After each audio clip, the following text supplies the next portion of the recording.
반도체는 기본적으로 중국이 미국에 의존을 하고 있죠. 히스토리는 거꾸로입니다. 미국이 중국의 반도체 제재를 강화하고 있잖아요. 반도체에 고급 장비가 들어가는 걸 막아가지고 중국이 첨단 반도체를 만드는 걸 막겠다. 중국 입장에서는 당연히 짜증나는 일이죠. 갈등 요인 맞습니다. 그렇지만 그게 과연 꼭 갈등 요인일까요?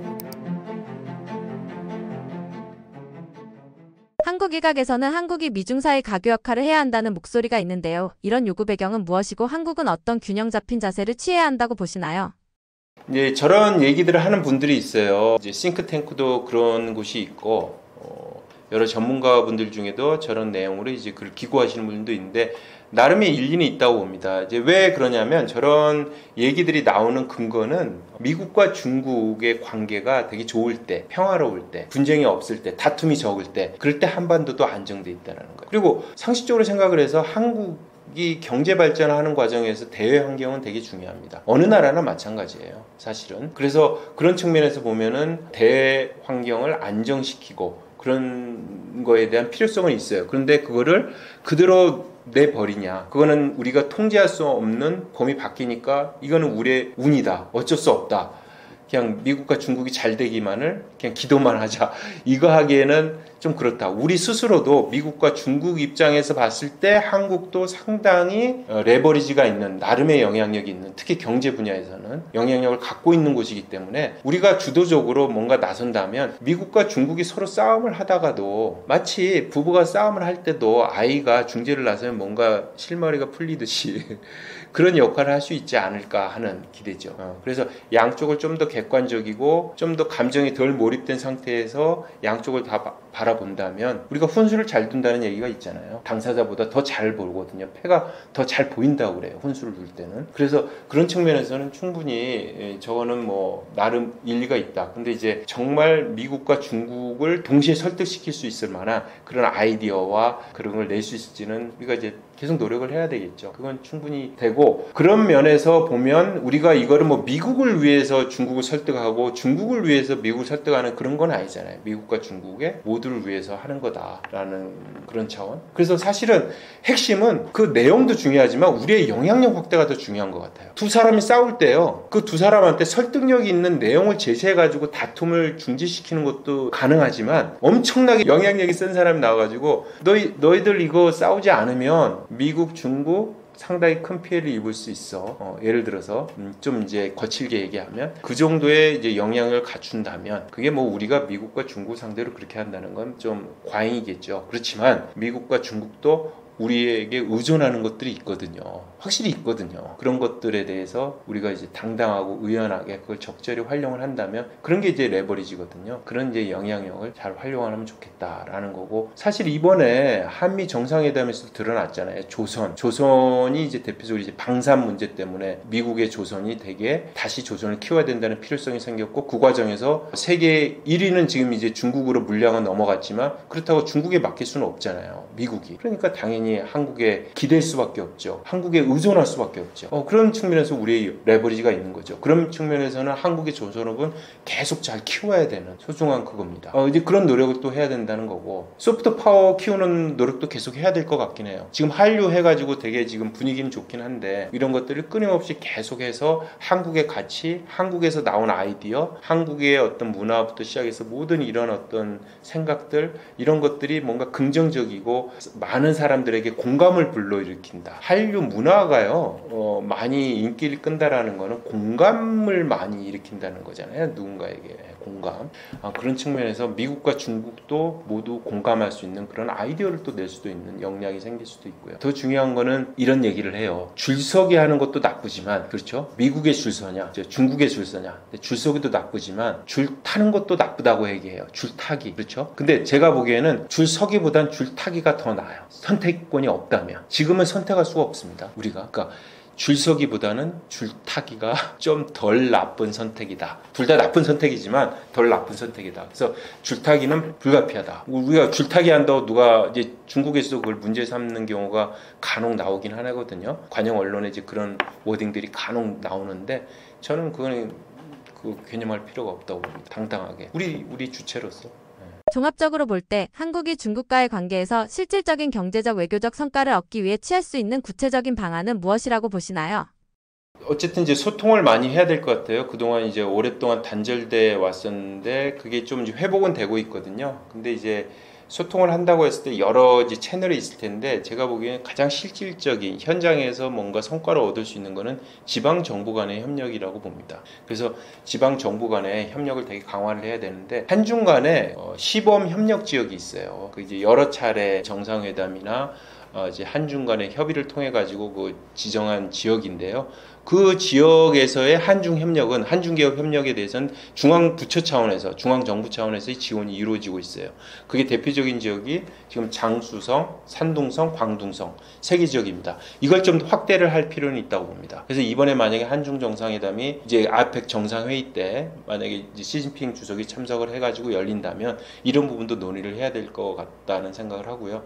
또 하나는 청년들의 소통이 되게 중요해요. 잘 아시겠지만 우리 지금 반중 정서를 넘어서 현중 정서도 되게 강하잖아요. 특히 젊은 층에서도 그게 되게 강한 걸로 저는 이해를 하는데 이게 이제 이러다 보니까 어떤 게 나오냐면 제가 한번 수치를 또 뽑아봤어요. 이 표가 아마 이제 있을 텐데 우리나라가 지금 해외 유학을 많이 가잖아요. 한국 학생들이 젊은이들이 많이 가는데 예전에는 중국이 1등 해외 국가였어요. 그러니까 유학국이었어요. 우리가 제일 많이 가는 그렇죠. 2017년만 해도 7만 명이 넘었어요. 중국 가는 게. 우리나라 유학생 중에 제일 많이 가는 나라가 이제 중국이었는데 지금은 2024년 기준으로 14,000명으로 줄었네요. 14,000명으로. 미국도 줄었네요. 미국은 줄었지만 그래도 4만 명이기 때문에 훨씬 많아요. 이게 무슨 얘기냐면 중국만 놓고 보면 중국은 정말 급감을 한 거예요. 그 심지어 이런 중국 쪽 학계에서 되게 우려를 하는 목소리가 많아요. 뭐냐면 요즘 박사들이 안 들어온다. 중국에서 그 박사를 한 젊은 친구들이 안 들어온다. 특히 경제 쪽 도 마찬가지고 그러면은 이런 친구들이 안 들어오고 그러면은 이게 끊기는 거예요. 중국에 대한 연구가 끊기는 것뿐만 아니고 기본적으로 중국에 유학을 간 학생들은 기본적으로 중국을 잘 아는 친구들이잖아요. 중국에서 경험을 했고 생활을 했고 중국 친구들도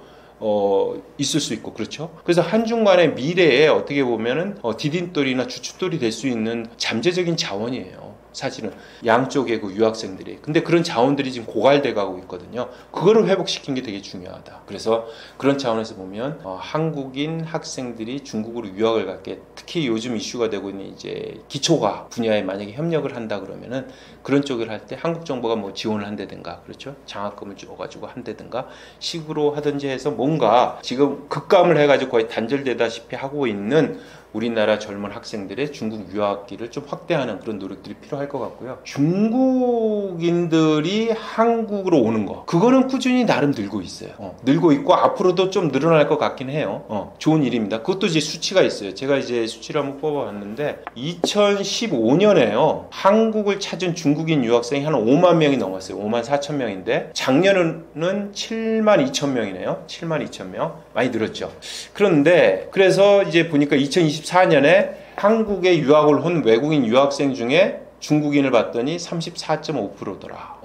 되게 많은 거예요. 사실 그렇죠? 되게 많고 중국인 입장에서 봤을 때 중국도 해외를 많이 나가잖아요. 그럼 한국이 한 몇 위에 해당할까요? 물론 한국이 1등은 아닙니다. 당연히 미국을 제일 많이 가죠. 근데 잘 아시겠지만 미국이 지금 트럼프 2기가 시작한 이후에 반이민 정책을 피고 특히 하버드대도 그렇고 많은 그 대학들의 유학을 온 외국인 유학생들에 대해서 되게 강한 그 비자 그 조치를 취하고 있거든요. 그게 영향을 받아가지고 외국인 유학생들이 지금 미국으로 가려던 외국인 유학생들이 많이 지금 다른 나라로 옮겨가고 있어요. 그래서 그런 측면에서 보면 한국으로 중국인 유학생들이 올 가능성도 되게 커진 상황이에요. 자, 그러면 문제가 없을까? 이거 그냥 좋은 거 아니야? 이렇게 생각할 수 있는데 근데 현실은 좀 부족한 부분들이 있어요. 뭐냐면 중국인 유학생들이 늘어나니까 한국의 대학 입장에서는 되게 좋은 일이에요. 어떻게 보면. 지금 특히 지방대 같은 경우에는 학생들이 되게 줄고 있잖아요. 그런 상황에서 이 친구들이 와가지고 등록금을 대니까 그리고 등록금을 댈 뿐만 아니고 이게 제가 알고 있기로는 정원 외예요. 그래서 많은 숫자를 이렇게 확보를 할 수가 있어요. 문제는 뭐냐면 제대로 된 교육을 하고 있느냐 하는 부분이에요. 이게 지금 당장은 이런 흐름 때문에 중국인 유학생들이 한국에 무지하게 많이 오는데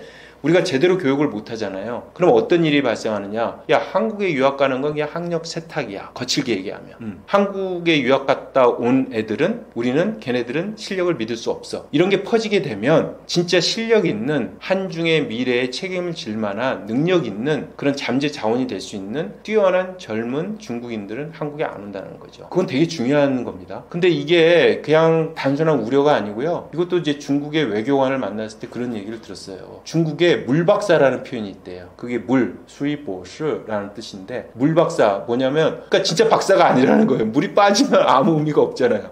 그 중국에 물박사가 있는데 한국이 지금 물박사를 많이 만들어내고 있다. 그래서 자기가 지방 대학에 갈 일이 있으면 항상 그런 얘기를 한다. 좀 애들 관리를 좀 엄격히 해주세요. 좀 학사 관리를 좀 엄격히 해가지고 애들이 좀 열심히 공부할 수 있게 해달라. 이런 얘기를 많이 주문한다고 그러거든요. 그래서 사실은 많은 학생을 받는 건 좋은 거예요. 근데 적절한 강사들이 훌륭히 많이 배치가 되어 있느냐. 이거는 이제 약간 민감한 문제이긴 한데요. 이거를 또 중국인 강사나 중국인 교수로 대부분 다 이렇게 메우는 그런 대학들이 일부 있거든요. 과연 이게 맞는 거냐? 잘 한번 생각을 해보세요. 중국인 유학생이 한국에 와서 중국인 교수한테 중국어로 강의를 듣는 거예요. 그러면 한국에 대해 물론 이제 경영을 배울 때 뭐 경영 기법을 배울 수는 있지만 한국 기업에 대해서 배우는 것도 의미가 있잖아요. 사실 유학이라는 게 그리고 한국 생활을 하면서 한국 문화도 익히고 그게 이제 유학이 얻을 수 있는 여러 가지 배우는 건데 그런 부분은 많이 떨어지겠죠. 그렇죠? 그리고 그러다 보니까 그 중국인 교수들이 가르치는 거는 기본적으로 중국의 가치관, 중국이 바라보는 한중 관계의 방향성을 갖고 얘기를 할 거예요. 틀림없이. 그럴 거 아닙니까? 근데 한국인 교수는 당연히 다르죠. 서 있는 방향이 다르기 때문에. 그러면 그런 데서 만약에 중국인 유학생들이 한국에 와서 한국인 교수들한테 제대로 교육을 받았다면 한국의 입장을 제대로 이해할 수 있겠죠. 뭔가 많이 얘기를 들을 테니까. 그렇죠? 그런 기회의 공간이 줄어드는 그런 문제도 있어요. 그래서 현실적으로 지금 현재 중국인 유학생들이 많이 늘어오는 거 사실 그렇게 나쁘다고 보지는 않습니다. 그걸 왜 이렇게 저항을 갖고 볼 이유는 없어요. 긍정적으로 보면 돼요. 경제적으로도 우리가 실리를 취할 수 있고 그렇지만 방금 얘기 드린 대로 이게 뭔가 한중 미래의 관계에 되게 긍정적인 작용을 할 수 있는 제대로 된 인재의 풀로 기능을 계속 하려면 그런 노력들이 좀 필요하다. 우리가 좀 힘들더라도 지금 힘들더라도 좀 좋은 인력 자원을 이런 쪽에 잘 투입을 하고 이거 근데 되게 민감한 문제입니다. 마치 이걸 얘기하면 무슨 뭐 국수지 아니야 이렇게 얘기하는데 근데 이제 곱씹어서 생각해 볼 필요는 있어요. 하여간 생각해 볼 문제라고 봅니다. 뭐 이제 유학생의 어떤 이제 교류 활발해지는 것도 되게 중요하긴 하지만 이제 동시에 또 중요한 게 이 과학 분야에서의 어떤 인적 교류 이런 것도 되게 중요하다고 봐요. 특히 이제 미래 산업은 이제 과학 기술에서 나오잖아요. 그래서 이제 결정이 되는데 중국이 지금 되게 앞서가 있는 분야가 많이 있어요. 예전에는 한국이 중국에 추격당한다라는 걸 걱정을 이제 추월당할까 이제 걱정을 했는데 이미 이제 추월한 분야라고 얘기되는 분야들이 있잖아요. 그 뭐 AI다, 휴머노이드다, 인간형 로봇, 휴머노이드다, 자율주행차다. 특히 5G 넘어가지고 6G 그렇죠? 그 이동통신 그걸 얘기를 하는데 특히 양자, 뭐 수소에너지, 뭐 핵융합 정신 없어요. 근데 사실 그 분야에 지금 제가 얘기한 이 분야에 있어서 한국도 나름 열심히 하고 있는 분야들이거든요. 근데 이런 분야들은 어떤 분야들이냐면은 대부분이 아직은 시작 산업으로서 완전히 자리 잡지는 않았어요. 그 얘기는 뭐냐면 차후에 이제 국제 표준이 나올 거예요. 뭔가 그때 우리의 기술이 그 표준 안에 집어넣는 게 되게 중요하거든요. 이 과정에서 중국과 한국이 협업을 해가지고 국제 표준을 만드는데 같이 협업을 해서 들어갈 수도 있고 또 이제 인적 교류를 이 분야에서 활성화하는 것도 되게 필요할 것 같고요. 그다음 기업들도 마찬가지예요. 기업들도 이제 많이들 나왔어요. 대표적으로 삼성전자, 중국이 최대 휴대폰 생산 기지였어요. 삼성전자 입장에서 보면은 지금은 단 한 대의 휴대폰도 삼성전자 중국 공장에서 만들지 않습니다. 다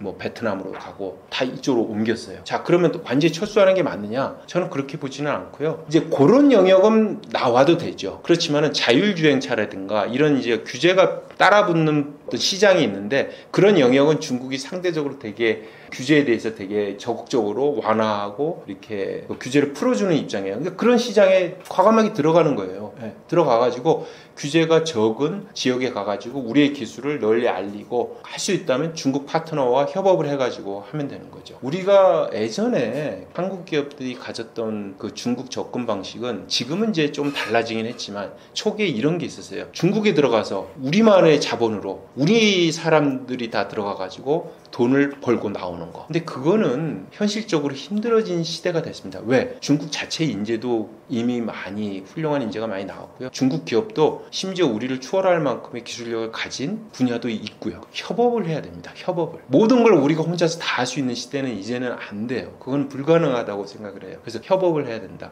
협업은 어떤 영역이냐? 대개 혁신이 요구되고 특히 규제가 따라붙는 그런 영역에서 같이 협업을 해가지고 우리는 돈만 많이 벌면 돼요. 거기 가가지고. 또 하나 더 중요한 거는 이 자본의 흐름이 우리가 이제 한중의 경제 교류를 얘기할 때 특히 세 가지를 얘기합니다. 하나는 상품, 그렇죠? 상품 무역. 하나는 인적 교류. 인적 교류는 단순 인적 교류가 아니고 이제 관광객이라든가 할 때 그것도 관광 산업이죠. 마지막으로 하나가 뭐냐면 자본의 교류예요. 사실은 그게 뭐냐면 우리는 그동안에 이제 한중 수교 이후에 1992년 한중 수교한 이후에 줄곧 한국의 자본이 해외 중국으로 가는 방향이었어요. 근데 언제부턴가 이제 방향이 바뀌기 시작을 합니다. 중국 자본이 한국으로 또 많이 와요. 그래서 작년에 놀라운 사상 최대치를 찍었어요. 그러니까 중국의 기업이 한국에 직접 투자한 규모가 찾아보니까 그게 이제 산업통상자원부가 발표한 자료인데요. 중국이 한국에 작년에 직접 투자한 규모가 57억 달러예요. 전년 대비 266% 늘었다고 합니다. 266%. 무지하게 늘었죠. 사상 최대예요. 그전하고 비교할 수가 없어요. 근데 우리가 왜 이걸 잘 봐야 되냐면요. 중국이요. 이미 해외 직접 투자에 큰 손이 됐어요. 2012년을 기점으로 중국이 전 세계에서 해외 직접 투자를 가장 많이 하는 나라 1, 2, 3위 안에 왔다 갔다 하고 있어요. 그전에 중국은 어떤 이미지의 나라였냐면 중국으로 외국인 직접 투자를 가장 많이 받은 나라. 외국인 직접 투자 이제 FDI라고 그러는데 전 세계 기업들이 가장 많이 몰려가는 나라. 왜냐하면 이게 WTO 가입한 이후에 세계 공장이 되면서 전 세계의 기업들이 이제 값싼 노동력을 이용한다. 중국이라는 이제 거대한 시장 잠재력이 있는 나라다. 이래가지고 마구마구 몰려갔어요. 그래서 막 그 당시에 나왔던 기사를 보면 글로벌 500대 기업의 80% 90%가 중국에 이미 다 들어가 있다. 지금 우리 못 들어가면 큰일이다. 막 그런 난리가 났어요. 그렇지만 지금은 어떤 시기가 됐느냐. 중국이 전 세계 해외 직접 투자에 1, 2, 3위 안에 들어가는 나라예요. 자, 돈을 우리가 왜 안 받습니까? 중국 자본이기 때문에. 미국 자본은 뭐 순수하고 깨끗하고 미국도 헤지펀드 투기 자본 많아요.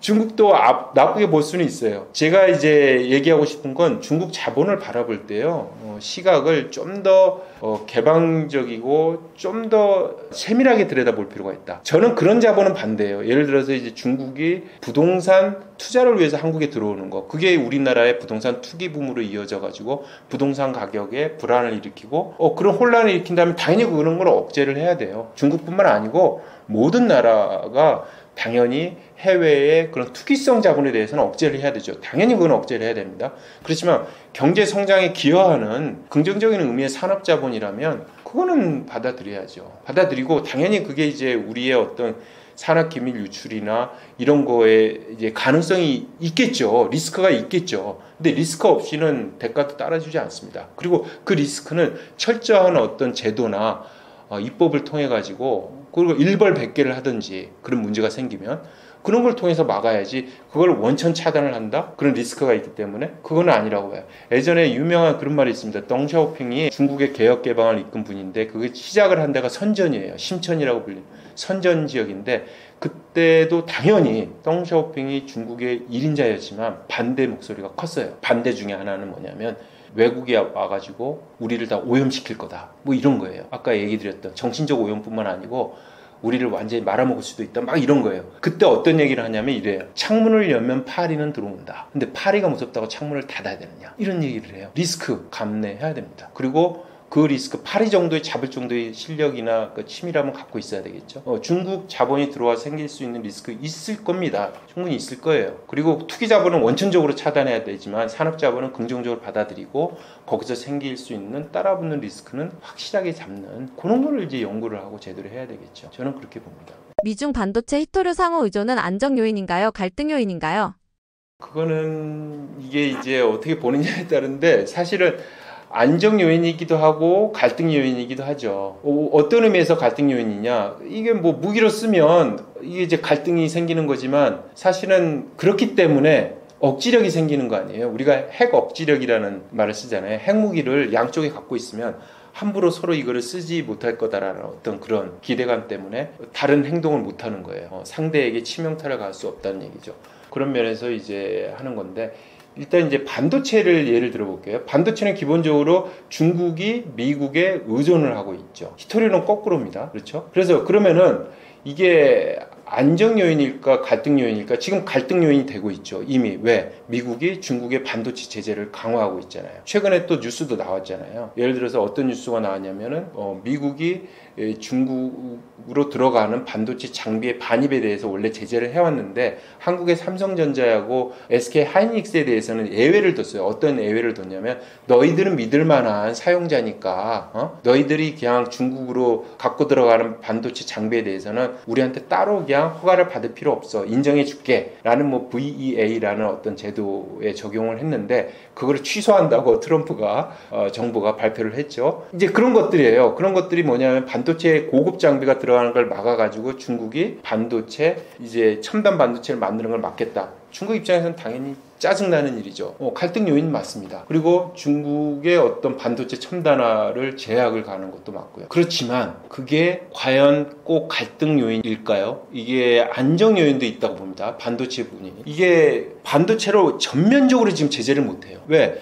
미국의 반도체 기업들이 중국에서 거두는 매출이 적지 않습니다. 그러니까 주요 매출 비중이 다 이제 중국에서 오기 때문에 이미 반도체 자체가 그 미국에 의존했다라는 거는 뒤집어 얘기하면 미국 기업은 중국 시장에 의존을 하고 있는 거예요. 그렇잖아요. 그게 하나의 방패막이가 되고 있어요. 사실은 중국의 논리가 어떤 게 있냐면은 미국이 항상 제재를 할 때, 자국을 제재를 할 때 논리가 뭐냐면 그렇게 얘기해요. 미국 기업들한테 막 얘기를 해요. 왜? 미국 기업들 입장에서는 그 제재가 자기들한테 당장한테는 불이익이 되니까. 그렇잖아요. 그래서 이제 그런 논리고, 히토리도 마찬가지입니다. 히토리는 지금 이제 중국에 의존을 하기 때문에 지금 이번 4월 달에 중국이 조치를 취했잖아요. 그 7종의 이제 히토리에 대해서 해외 수출 통제를 발표를 했어요. 기본적으로 이제 수출 억제를 한 건데, 이게 되니까 지금 막 포드 자동차가 일시적으로 뭐 공장 중단을 한다느니 마느니 뭐 해가지고 난리가 났어요. 이거는 양이나 가격의 문제가 아니에요. 그냥 없으면 안 되는 거예요. 이건 가격이 비싸다, 싸다의 문제가 아니고 없어요, 그냥 아예. 그러니까 당연히 갈등 요인이 되죠. 그렇지만 엄청나기 때문에 이게 안정 요인이 돼버렸어요. 왜? 이 문제 때문에 미국이 못 버티고 어떤 조치를 취했냐면, 야, 관세, 야, 우리 다시 그러면은 저 크게 올리기로 한 거 좀 낮추자, 다시 협상하자, 유예하자. 라고 얘기가 됐는데, 그 유해의 배경이 된 게 중국이 히토류를 무기로 쓴 거가 너무 치명적이기 때문에 그걸 다시 완화하는 쪽으로 이렇게 양보를 하는 거죠. 때로는 그 무기 자체가 갈등 요인이 되긴 하지만 때로는 이제 안정 요인이 되는 거라고 저는 봅니다. 그리고 미국이 지금 방금 얘기 드린 이제 히토류를 수입을 원활하게 하기 위한 조건의 하나로 어떤 제재를 또 풀었어요. 그 푼 게 뭐냐면, 반도체 설계를 할 때 이제 소프트웨어를 사용을 하는데요. 그게 EDA라는, 그러니까 설계 자동화 소프트웨어라는 건데요. 그게 이제 전 세계에 3개 기업이 있어요. 그 2개 기업이 이제 미국 기업이고. 근데 그 3개 기업이 중국 시장에서 거의 한 70%를 차지합니다. 그러니까 쉽게 얘기하면 중국의 반도체 설계를 하는 모든 기업들이 70%는 바로 이제 미국이 이번에 이제 제재를 취한 그 EDA를 쓰고 있는 거예요. 근데 이번에 해제를 했어요. 그 수출 제재를 해제를 했어요. 해제를 한 게 히토류, 중국의 그 히토류 수출 제재를 해제를 한 것과 딱 이렇게 맞교환하는 식으로 한 거예요. 그건 뭡니까? 이게 이제 안정 요인이 된 거죠. 결과적으로. 그렇게 이해할 수 있을 것 같습니다. 인도의 중국 접근은 미국 주도 질서에 어떤 도전이 될 수 있나요? 이거 지금 아마 여러 매체에서도 많이 나오고 있잖아요. 가장 인상적인 게 모디 총리, 푸틴 대통령, 시진핑 주석 3자가 이렇게 싹 이렇게 되게 친한 모습으로 이렇게 나와 있는 모습이 나오는데, 아마 트럼프 대통령이 보면은 좀 속된 말로 복장 터질 거예요. 그거에 대해서 이제 피터 나바로, 아까 얘기 드린 이제 백악관 이제 고문이 아주 직격을 했잖아요. 어떻게 최대 민주주의 국가의 정상이 시진핑이나 푸틴 같은 정상하고 악수를 하러 거기를 가느냐 막 이랬는데 미국 입장에서 보면요, 미국은 인도를 어떻게 보면 중국을 포위하는 그 인도 태평양 전략의 가장 핵심 축이에요. 근데 그런 인도가 중국과 러시아와 이렇게 손을 잡는 모습을 연출하니까 당연히 이제 구멍이 생기는 거죠. 기본적으로 인도는 어떤 측면에서 보면은 미국 입장에서는 상당히 그런 어떤 중국 포위하는데 되게 유리한 역사적 환경을 갖고 있어요. 왜? 인도와 중국은 겉으로 보면 되게 우호적인 것 같지만은 기본적으로 라이벌 관계예요. 일단 경제적으로도 중국이 제조업을 이제 억제하려는 미국 입장에서 보면은 그 대안이 될 수도 있고, 그렇죠. 물론 이제 미국 스스로도 제조업을 다시 부활을 시키는 노력을 하지만 그 비슷한 조건의 인구 대국이기도 하고, 그래서 그런 측면이 있고, 또 인도와 중국은 기본 히말라야 그 이제 국경 지역 쪽에서 분쟁이 늘 있어 왔어요. 특히 이제 2010년에 5년 전에는 유혈 분쟁까지 있었어요. 총 갖고 싸우지만 않았지 막 서로 주먹다툼하고 막 이렇게 막 싸우고 그랬거든요. 그런 이제 그러니까 기본적으로 인도와 중국 간에는 그런 어떤 이렇게 아주 친구처럼 정말 꺼리낌 없이 지낼 수 있는 이게 하기 힘든 어떤 그런 구조적인 어떤 한계가 있는데, 그걸 적절히 활용할 수 있는 카드였죠. 그런데 트럼프 대통령이 이제 인도에 고관세를 때려버렸어요. 원래 상호관세를 26% 때린다고 했는데, 그럼 이제 무역 협상을 통해서 좀 줄이는 게 일반적인 관례였잖아요. 보통 다 그렇게 해왔잖아요. 한국도 그래서 이제 15%로 낮춘 거고, 그렇죠? 네. 그런데 인도는 오히려 올려버렸어요. 올린 이유가 뭐냐면 러시아산 온유를 니들이 수입을 한다. 그거는 생각을 해봐라. 니들이 이렇게 수입을 하면 그 돈을 러시아가 받아가지고 그거를 군사 무기를 사는데 쓸 거 아니냐. 그럼 니들이 물자를 대주는 거 아니냐. 그게 말이 되느냐라는 게 이제 미국의 입장이고, 그거를 공개적으로 트럼프가 질책을 하고, 트럼프뿐만 아니고 미국의 고위 관료들이 그거에 대해서 막 문제를 삼았어요. 근데 모디는 그건 아니다. 나는 그거는 인정 못하겠다라는 거예요. 그러니까 그냥 관세를 때려버렸죠. 26%를 25%로 이제 1% 낮추고, 형식적으로는 상호관세를 25% 낮추고 보복관세 25% 해가지고 50%를 때려버렸어요. 50%는 어떤 의미냐면 아시아 국가에서는 가장 높은 관세율을 때려 맞은 거라고 그러더라고요. 지금 아마 표가 있을 텐데 저게 제가 이코노미스트에서 가져온 건데요. 그렇죠. 중국은 이제 유예가 됐기 때문에 아직은 낮은 상태이긴 하고, 한국도 그렇고 인도가 지금 제일 높아요. 인도 입장에서는 짜증나는 일이죠. 그러니까 그냥 달려간 것 같아요. 그냥 중국에 보란듯이 가가지고 푸틴하고 시진핑하고 이렇게 되게 친한 모습. 그렇지만 선은 지킨 것 같아요. 모디 총리가 전승절에는 참석하지 않은 걸로 알고 있거든요. 참석하지 않는다라고 알고 있는데, 제가 알고 있기는 전승절까지 참석했으면 그거는 좀 모양새가 좀 이상할 수는 있어요. 전승절에 참석하는 이른바 이제 민주 선거를 하는 국가로는 인도네시아하고 말레이시아 정도 정상급이 간다는데, 나머지는 이제 하여간 좀 군사라는 표현은 그렇고 독재라든가 약간 좀 이런 강한 권력을 갖고 있는 나라들이 대부분이고요. 그래서 사실은 이런 어떤 정상의 만남을 통한 외교적 제스처뿐만 아니고요. 최근에 이제 미국과 인도와의 관계가 좀 이렇게 안 좋아지면서 오히려 중국과 인도와의 관계가 좋아지는 그런 이제 사례들이 많이 나타나고 있어요. 한 사례가 5년 만에, 그때 이제 국경 분쟁, 유혈 충돌이 딱 5년 만에 이제 국경 무역을 재개를 하고, 그 다음에 직항 노선도 이제 다시 재개를 하기로 했고요. 그 다음에 인도가 중국 기업에 대해서는, 중국 기업이 이제 인도에 투자할 때는 특별하게 더 들여다보는 어떤 규정이 있었는데, 그런 규정을 이제 완화한 거를 검토하겠다, 이런 걸 하고, 중국도 인도에 대해서는 비료라든가 히토류, 터널 부착 장비 이런 수출을 할 때는 규제를 해왔는데, 인도에 이제 수출을 할 때는 규제를 해왔는데 이걸 이제 해버린 거죠. 그리고 중국이 늘 요구하는 게 있어요. 그 뭐냐면은 중국이 주도해가지고 만든 다자간 무역협정이 있습니다. RCEP이라고, RCEP라고 있는데요. 2022년 1월에 발효가 됐어요. 한국도 가입을 해 있고, 한국은 이제 절차를 밟아서 그해 2월에 발효가 됐는데, 여기에 인도를 끌어들이려고 그렇게 노력을 해요. 근데 인도가 계속 자기들은 안 한다고 그랬어요. 아예. 그런데 할 가능성이 또 커진 거예요. 그래서 지금 트럼프의 어떤 그런 이제 행보가 오히려 지금 인도를 통해서 중국을 견제를 하고 중국을 포위하려는 그런 전략에 뭔가 좀 이렇게 차질을 빚고 있는 게 아닌가 하는 우려가 나오고 있는 게 사실입니다. 제한된 기능의 AI 칩 수출은 미중 경쟁에 어떤 의미가 있나요? 제한된 기능의 AI 칩, 이게 이제 대표적으로 엔비디아 반도체 칩을 얘기를 할 텐데요. 그거를 이제 미국이 그 엔비디아 칩이 중국으로 수출되는 걸 이제 제재를 하니까 엔비디아가 그걸 성능을 좀 떨어뜨렸어요. 떨어뜨린 거를 수출을 했더니 그걸 1년 있다가 다시 또 그거를 제재를 했어요. 그것도 안 돼. 그랬더니 그걸 더 떨어뜨렸어요. 그래가지고 또 수출을 했어요. 그랬더니 그걸 또 제재를 한다고 해서 제재를 했어요. 그랬더니 이번에 이제 다시 재개를 했는데, 자, 그러면 이게 어떤 의미가 있을까? 아니, 성능을 제한시키는 걸 떨어뜨리면은 일단 중국 입장에서는 기분 나쁘죠. 그렇죠? 중국이 정상적인 엔비디아 칩을 받아야지 제대로 된 AI 모델을 만들 수가 있거든요. 동일한 이렇게 게임을 할 수가 있단 말이에요. 그렇죠? 예를 들면 자동차 레이스를 하는데 자동차 능력이 떨어지는 자동차를만 너희는 그것만 타야 돼. 말이 안 되잖아요. 공정 경쟁이 아니라고요, 사실은. 이제 그런 측면에서는 당연히 미중 경쟁에서 좀 뒤지게 하겠다. 그러니까 약간 추격의 그 속도를 늦추겠다. 그런 의미가 있지만 역설이 있어요. 흔히들 얘기하는 제재의 역설인데, 미국이 그렇게 하다 보니까 아 그래? 그러면은 우리 다 그냥 직접 우리가 다 할 거야. 언제 네가 우리 제재할지 모르니까 직접 할 거야.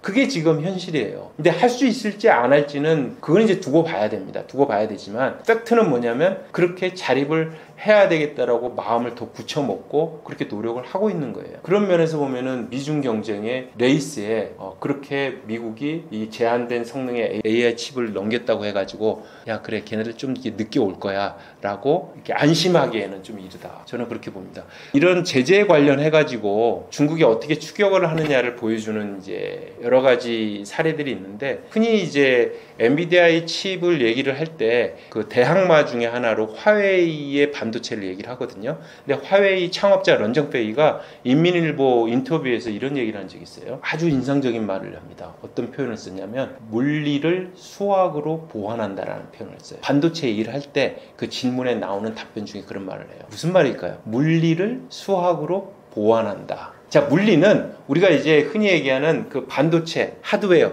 측면에서의 어떤 반도체 설계상의 문제가 있을 수 있어요. 부족한 부분이죠. 생산을 하거나. 그렇죠? 물리적인 측면이죠. 근데 수학으로 보완한다? 알고리즘, 소프트웨어로 보완한다는 거예요. 그래서 중국이 지금 어떤 현상이 있냐면 저성능, 저사양 AI 반도체로 최적화, 그 반도체로 활용할 수 있는 최대의 역량을 다 뽑아내는데 제일 탁월하대요. 그거는 어떻게 가능해? 알고리즘으로. 어쨌든 반도체가 이 소프트웨어하고 맞물려 가지고 이제 돌아가는 건데 그 기능이 뛰어나다는 거예요. 그거는 젠슨 황, 그 엔비디아 창업자 젠슨 황도 그 부분을 인정을 했어요. 어떻게 인정을 했냐면 딥시크를 긍정평가를 할 때 어떤 표현을 했냐면 엔비디아 칩을 가장 최적화한 그 가장 이렇게 잘 활용을 한 소프트웨어적으로 그런 측면에서 되게 인정을 할 만하다. 라는 표현을 썼거든요. 우리가 이제 이거 없으면 잇몸으로 한다는 표현이 있잖아요. 그런 거예요. 지금 당장은 뭐가 안 되니까 반도체 자체가 제한을 받으니까 반도체 자체의 그 기능을 더 극대화할 수 있는 어떤 소프트웨어적인 그런 노력을 배가시키고 있다는 거죠. 미국의 히토류 자립 투자가 산업 안보에 효과적일 수 있나요? 저는 나름의 효과는 있다고 봅니다. 7월 달에 보도가 나와서 이제 많이 알려졌는데 미국의 국방부가 MP 머티리얼즈라는 이제 미국의 상장사예요. 여기에 이제 지분을 투자를 해가지고 최대 주주로가 됩니다. 4억 달러를 투자해가지고 최대 주주가 돼요. 근데 참 놀랐어요. 이거 이제 국유화하는 거예요. 중국이 잘하는 건데 그걸 했고 동시에 어떤 걸 하냐면 최저 가격을 보장을 해줘요. 그게 그 전에 가격의 한 거의 2배 되는 수준으로. 그러니까 그 정도 가격이 사주겠다라는 거예요. 그러니까 엄청난 거죠. 이게 확실히 이제 키우겠다라는 거고, 이 MP 머티리얼즈가 어떤 회사냐면 미국의 유일한 히토류 채굴업체라고 그러더라고요. 이제 많이들 이제 사라졌죠. 중국이 워낙 이제 앞서가니까. 그리고 동시에 7월달에 어떤 뉴스가 나왔냐면 우리 이제 미국 정부에 또 잘 보여야 돼서 그런 건지 애플과 5억 달러 공급 계약을 체결했다. 이런 뉴스가 또 나왔어요. 이 MP 머티리얼즈가. 그리고 제가 주가 그래프를 하나 가져왔어요. 보시면 아시겠지만은 주가가 급등을 하잖아요. 딱 그 소식이 나올 때. 그렇죠. 그러니까 그 기대감이 큰 거죠. 히토류 자립 안보에 대한 기여가 이제 많이 큰 건데, 그리고 또 비슷한 뉴스 중에 하나가 7월 초에 트럼프 대통령이 그 아프리카 주요 5개국, 5개국 대통령과 이렇게 회담을 한 장면이 나왔거든요. 이거 역시 이제 아프리카가 히토류 자원이 또 많은 지역 중에 하나니까 그런 어떤 자원 외교의 일환 아니냐 이런 얘기가 나오는데 미국 스스로도 이런 노력을 많이 합니다.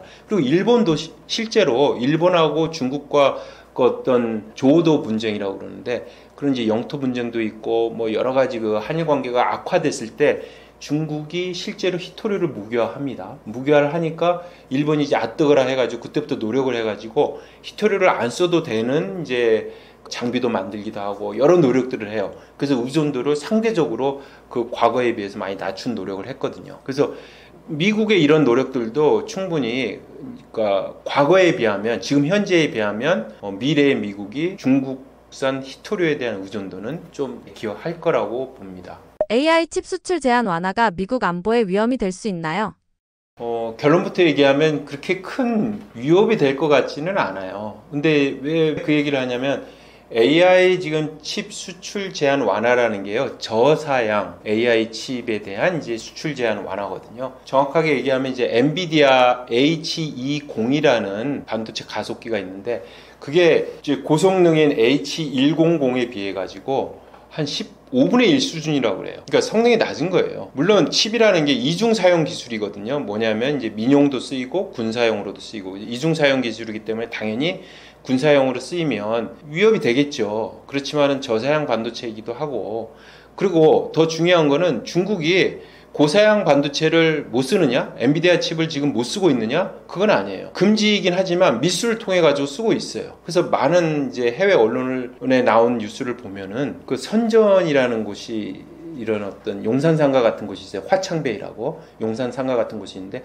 그런데 가보면 과거에는 이제 뭐 스마트폰이나 이런 짝퉁 이런 것도 많이 팔고 다양한 이런 하드웨어를 팔았는데 이제 몇 년 전부터 뭐가 등장했느냐? 반도체 칩이 등장한 거예요. 그것도 거의 막 엄청난 가격대. 네. 그 반도체 칩이 이제 밀수품으로 돌아다니고 있는 거죠. 뭐 그렇게 하면은 그거 못 사겠어요. 그래서 이것 때문에 미국의 안보 위협이 크게 상승한다.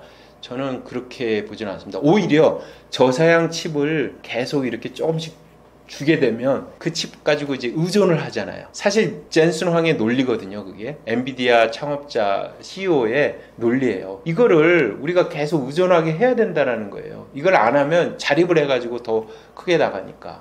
그게 맞을지 모르는데.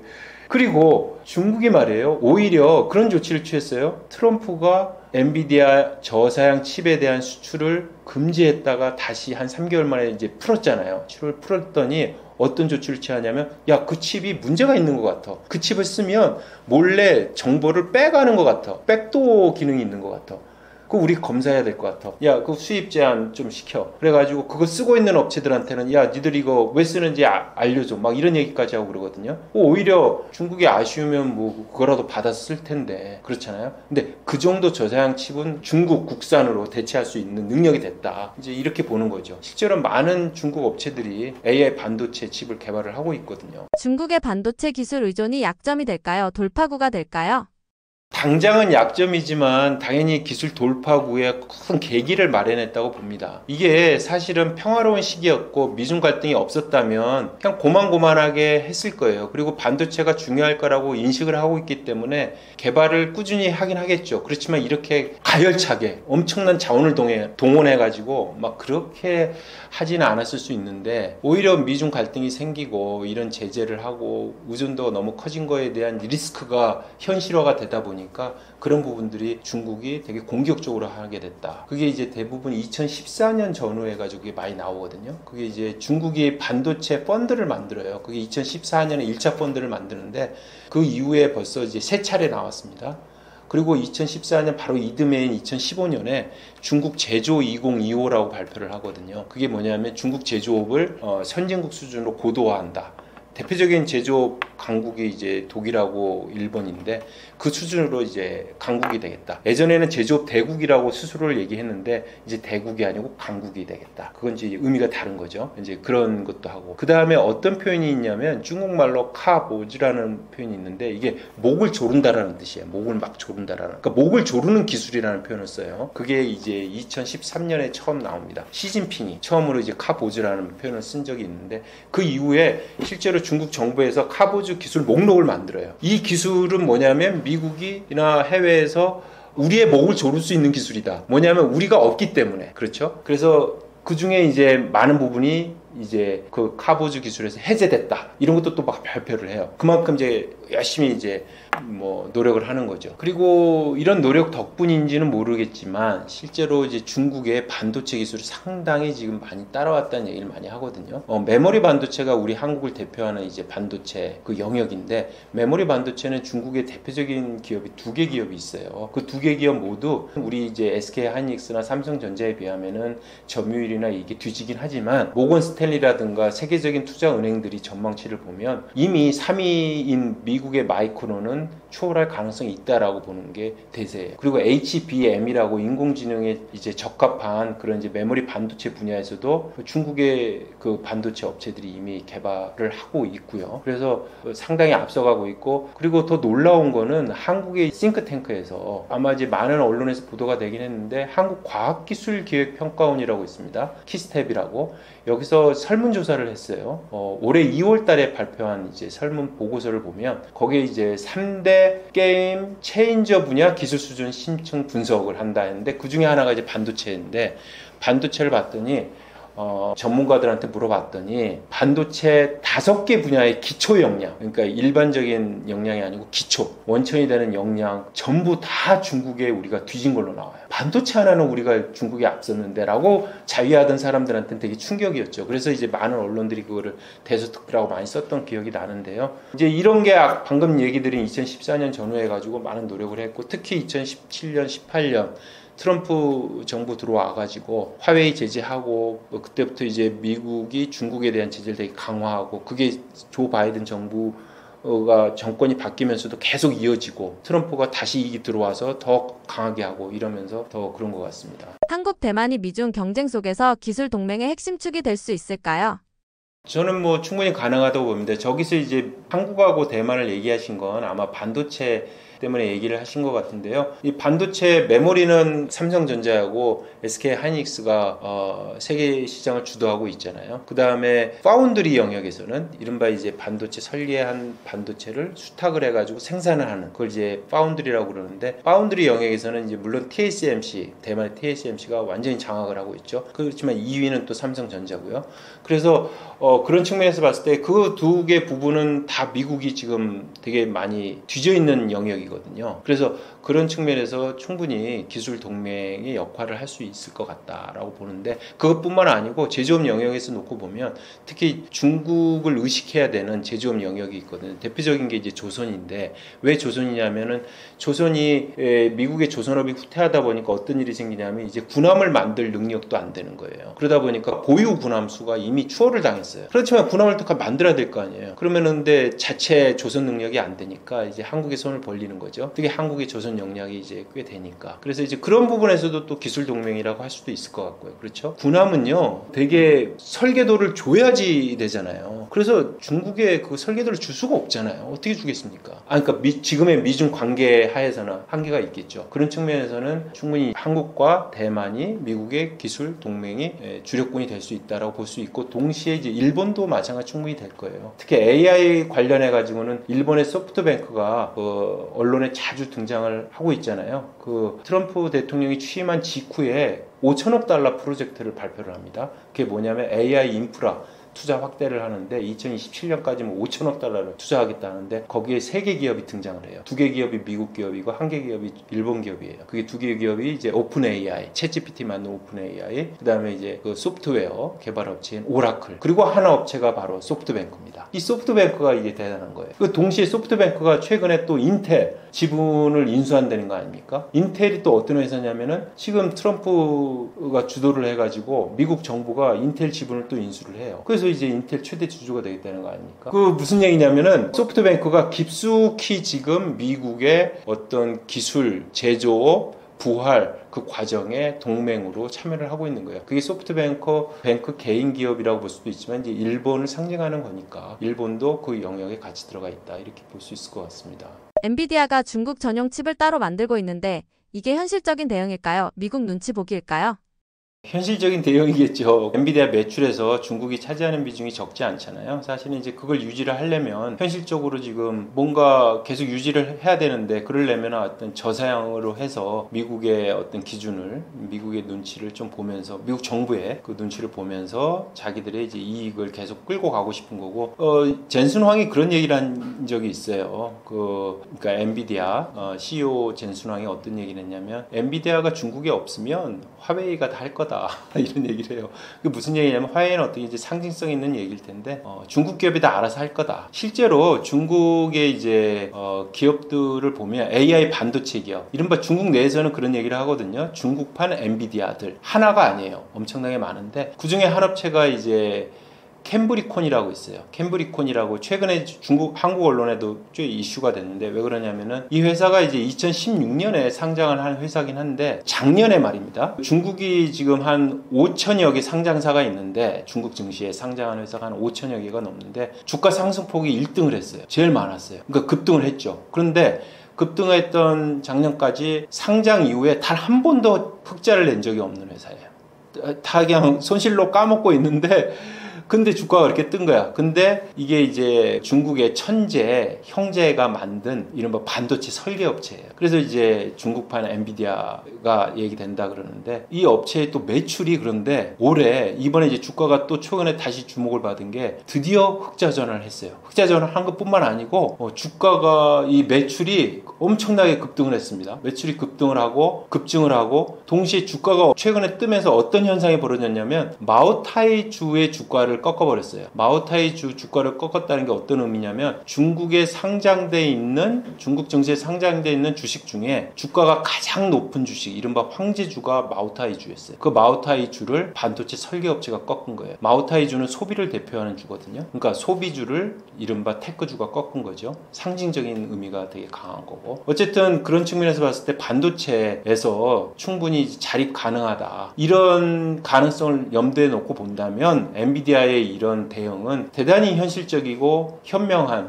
방법이죠. 근데 그렇다고 해가지고 중국이 그 엔비디아의 칩에만 의존해가지고 그 기술 개발을 게을리할까? 절대 그렇게 할 거라고 보지는 않습니다. 중국이 이미 이제 최근에 또 파이낸셜 타임즈에서도 아마 보도가 돼서 많은 분들이 아실 것 같긴 한데, 그런 뉴스가 한번 나왔어요. 중국의 AI 반도체 칩 생산 능력을 내년까지 2026년까지 3배로 늘린다, 이런 거예요. 그 뒤집어 얘기하면 그거는 엔비디아에게는 악재겠죠. 엔비디아가 장악한 시장을 이제 잠식당하는 거니까. 그렇죠. 그래서 화웨이가 연말까지 AI 칩 그 전용 생산 공장을 가동한다, 이런 얘기도 이제 하고, 내년에는 또 추가 공장을 2개나 또 가동한다, 이런 얘기도 하고, 이런 얘기가 계속 나옵니다. 그래서 또 반도체 장비 쪽도 중국이 되게 앞서 있는 영역이 있어요. 사실 메모리 반도체는 우리가 압도적이지만은, 그 메모리 반도체를 만들어내는 이 다양한 반도체 장비가 필요하잖아요. 전 세계 반도체 장비 1위에서 10위권 안에는요, 미국하고 일본 업체가 다 도배를 하고 있습니다. 근데 한국 업체 단 한 곳도 없어요. 근데 작년에 처음으로 중국 업체가 들어갔어요. 재작년에 들어갔구나. 재작년에 8위 했던 업체가 작년에 6위가 됐어요. 나우라라는 중국 증시에 상장돼 있는 국유기업이에요. 기업인데, 그러니까 반도체 장비는 이미 우리를 앞서 있어요. 어떻게 보면. 심지어 중국의 그 반도체 첨단화를 위해서 가장 필요하다라는 게, 이제 반도체 장비가 뭐냐면 EUV라고 들어보셨을 것 같은데, 그게 뭐냐면 극자외선 노광 장비라는 게 있어요. 극자외선을 활용을 해가지고 노광 빛에 이제 노출을 시켜가지고 이렇게 그 패턴을 그려가지고 섬세하게 이제 미세 효료를 만드는 건데요. 그거는 전 세계에서 단 한 곳만 만들어요.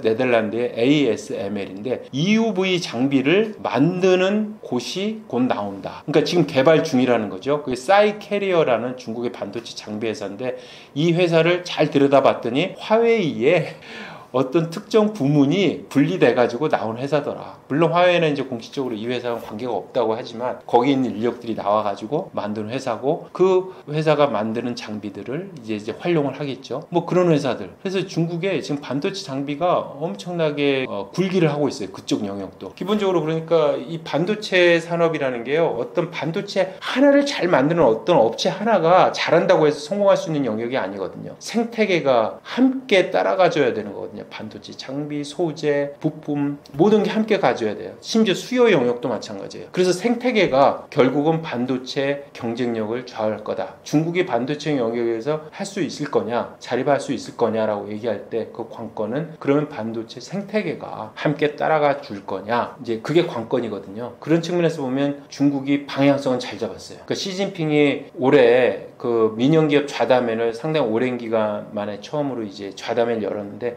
거기 참석한 업체들 중에 이제 화웨이가 있었고 화웨이 창업자 런정페이가 참석을 해서 이런 얘기를 해요. 자기들이 생태계를 이렇게 짜가지고 반도체 쪽에 자립화율을 70%를 만들겠다라는 걸 이제 공언을 합니다. 그때 생태계를 얘기를 합니다. 소프트웨어 업체, 반도체 업체 다 이게 협력을 해가지고 그리고 딥시크로 하잖아요. 지금 AI 모델로 유명한 그 딥시크의 창업자 량원펑이 이런 얘기를 해요. 그거는 이제 그 자기 인터뷰에서 한 얘기인데 어떤 얘기를 하냐면 엔비디아가 반도체로 뛰어난 거는 엔비디아가 뛰어나기 때문이 아니다. 그 반도체를 잘 사주는 그 수요처가 함께 같이 발전하는 거예요. 그 AI 모델이 뛰어난 AI 모델이 없으면요. 엔비디아 칩 쓸모가 없어요. 엔비디아 칩은 그냥 그 게임에 쓰는 그래픽 유저 카드 용도로만 그냥 머물러 있었어요. AI가 없었다면. 그렇죠? 엔비디아가 AI 모델을 만든 건 아니잖아요. 그걸 만들 때 최적이 될 수 있는 반도체를 만들어내는 건 맞지만 그러니까 함께 가져야 되는 거예요. 중국은 그 방향으로 지금 가고 있습니다. 이미 방향을 가고 있어요. 사실 휴머노이드, 자율주행차 다 마찬가지예요. 다 AI의 응용 상대잖아요. 거기에 다 반도체 칩 들어갑니다. 그렇잖아요. 그래서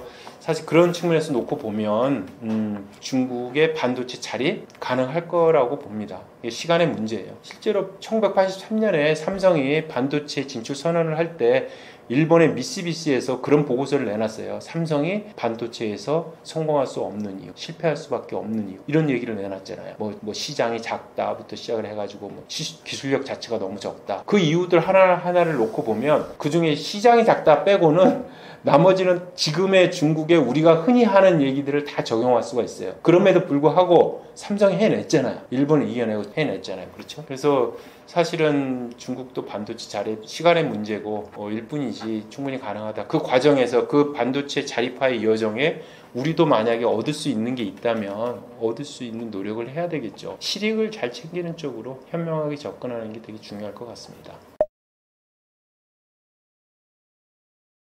제가 사실 이제 한 10여 년 만에 책을 한 권 냈습니다. 두 얼굴의 중국 경제라는 이름인데요. 그게 이제 흔히 얘기할 때 많은 이제 언론 보도에서 어쩔 때는 중국이 되게 잘 나간다. 흔히 뭐 AI 뭐 잘 나간다. 막 기술 혁신 막 뛰어나다. 우리를 추월했다. 반도체도 곧 따라잡힐 것 같다. 이런 얘기하면서 어떤 경우는 왜 중국 경제 곧 무너질 것 같다. 곧 뭐 미국 GDP 뛰어넘는다고 하더니 다시 뭐 미국보다 훨씬 더 뒤처지는 거 아니냐 이런 얘기 나오고 도대체 어느 게 중국의 진짜 모습이야? 명확하게 얘기해줘. 이런 얘기들을 많이 듣다 보니까 제가 한번 정리를 해보고 싶어가지고 정리를 하는 과정이 또 공부하는 과정이니까 그래서 한번 하긴 했는데요. 전혀 괴리되거나 모순되는 게 아닙니다. 사실은. 모순되는 게 아니고 중국 경제 되게 어려운 거 맞고요. 중국 기술 산업 혁신이 일어나고 있는 것도 맞고요. 근데 그게 고리가 연결이 된다라는 거, 그 경제학자들의 사실 과제기도 해요. 그게 뭐냐면은 기술 혁신과 산업의 어떤 발전이 반드시 경제 성장으로 이어질까? 그걸 가로막는 어떤 장애 요인은 없을까? 그게 이제 보통 제도의 문제로 보거든요. 사유재산권 제도로 인정되는 나라냐? 그렇지 않은 나라냐? 뭐 여러 가지 학자들이 그런 연구들을 많이 하거든요. 이제 그런 측면에서 함께 봐줄 수 있을 것 같고요. 중국을 바라볼 때 제가 늘 이제 같은 지인들이나 누군가 얘기를 할 때 저도 공감을 하고 누군가와 같이 공유를 하는 얘기가 뭐냐면 중국은 참 스펙트럼이 넓은 나라다. 워낙 큰 나라긴 하지만 제가 하나 이제 얼마 전에 중국을 갔다 왔는데 하나 얘기를 들려드리고 싶은데 상하이를 갔었는데요. 상하이에 난징 동루라고 그 우리로 얘기하면 명동 거리가 있어요. 보행가인데요. 거기에 이제 화웨이의 전 세계에서 가장 큰 매장이 있어요. 바로 그 건너편에 유명 백화점이 하나 있습니다. 그 화웨이 매장에는요, 자동차도 전시돼 있어요. 사람들이 잘 몰라서 그렇지 화웨이 기술이 들어가 있는 전기차가 중국에서 지금 무지하게 잘 팔립니다. 고급차 시장에서는 1위를 하는 그 브랜드도 있어요. 1위. 화웨이가. 그러니까 화웨이는 직접 차를 만들지 않지만, 그러니까 엄청난 혁신을 보여주고 있는 현장인데, 그 건너편에 그 꽤 고급 백화점이에요. 거기 지하에 제가 뭐 선물용 차를 사려고 잠깐 내려갔었어요. 거기서 뭘 발견을 했냐면 한국 글자가 적혀있는 과자를 봤어요. 근데 아무리 봐도 우리 브랜드가 아니에요.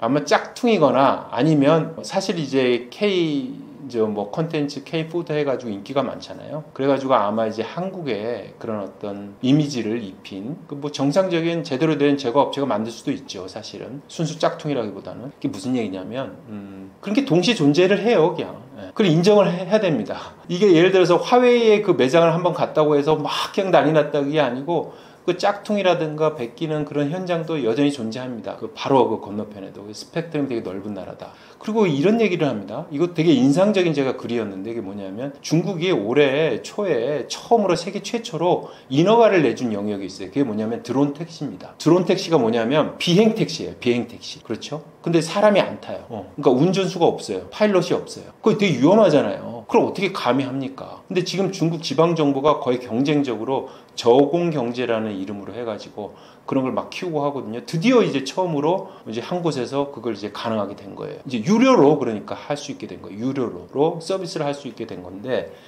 그런 한켠에 어떤 문제가 있냐면 그게 이제 대중교통이잖아요. 대중교통의 정말 첨단화의 끝판왕이라고 할 수 있는 거거든요. 비행 택시가 이제 운행이 된다라는 건 뭐 당장은 안 되겠지만 이제 되게 이제 빨라지고 있는 건데 중국의 지방에 어떤 문제가 있냐면요. 지금 경제가 안 좋으니까 지방 공무원들이 월급을 제대로 못 받는 사례가 있어요. 이거는 중국 쪽이 직접 얘기를 합니다. 어떤 현상이 하냐면 중국 지방에 예산이 부족하니까 대중교통 버스에 문제가 생기는 거예요. 그래서 우리로 얘기하면 마을버스 같은 게 멈춰야 되는 상황이 된 거예요. 자 보십시오. 마을버스가 없어가지고 멈춰야 되는 곳이 있는 곳이 있지만 또 다른 한켠에는 전 세계에서 가장 먼저 비행택시가 대중을 실어나르는 곳이 있는 곳이 중국이라는 겁니다. 우리가 예전에 인도를 얘기할 때도 그런 얘기를 했어요. 광케이블을 까는데 첨단 광케이블을 곡괭이로 파가지고 까는 나라가 인도다 이런 얘기를 하거든요. 되게 괴리가 돼 있어요. 그렇지만 그건 현실이고 그걸 그대로 있는 그대로 보는 노력이 좀 필요할 것 같다. 그래서 중국은 이러니까 안 돼라는 것보다는 중국도 계속 바뀌어요. 과거의 중국이 아니거든요. 우리가 올해로 이제 수교 한 33년 됐죠. 92년이니까 수교 33년이 됐는데 92년의 중국과 지금의 중국은 완전히 다른 중국이죠. 그리고 지금의 젊은이들은 이미 상당히 발전한 중국에서 태어난 중국인들이고 한국 젊은이들도 마찬가지일 거예요. 사실은 심지어 사드 이후에 태어났던 한국인들은 앞으로 어떻게 될까도 좀 고민이긴 한데 이런 현중 정서가 너무 많은 곳에서 사실 계속 바뀝니다. 그래서 우리가 갖고 있는 중국에 대한 인식, 고정관념 이런 것들은 계속 벗어버리고 새로운 거를 바라다보는 그런 차원에서 접근하는 게 되게 중요하다. 그래서 이제 무스갯소리로 우리가 그런 얘기를 해요. 우리끼리 얘기는. 지금 제일 중국을 잘하는 사람은 어딜 가면 있냐? 인천공항 가라. 방금 내린, 중국에서 비행기 타고 내린 그 사람이 가장 중국을 잘 아는 사람이다. 라는 이제 우스갯소리로 얘기를 하는데 그만큼 이제 시시각각 자꾸 변하니까 변한 모습 그대로 물론 그 사이에 일관되게 흐르는 어떤 흐름은 있겠죠. 그것도 같이 봐주면서 하면 좋겠습니다. 마지막으로 뭐 여기 나왔으니까 혹시 우리 구독자님들 좀 혹시 보시면 도움이 될 만한 책을 하나 추천을 해드리면 제가 지금 이제 몸담고 있는 곳이 이코노미 조선인데요. 그게 이제 그 경제 주간지긴 한데 그 핵심이 커버 스토리입니다. 커버 스토리는 매주 하나의 핵심이 되는 정말 도움이 될 수 있는 기업 하시는 분이나 투자를 하는 분들 도움이 될 만한 트렌드를 하나 잡아서 우리가 이제 그 정리를 하는 내용인데요. 그 주제별로 늘 우리는 이제 형식을 어떻게 가져가냐면 국내외 그 해당 분야 전문가의 인터뷰를 통해 가지고 자세하게 그거를 안내를 하고 있습니다. 그래서 사실은 그걸 좀 보시면 딱 커피 한 잔 값인데 그거 보시면 도움이 많이 될 겁니다. 감사합니다.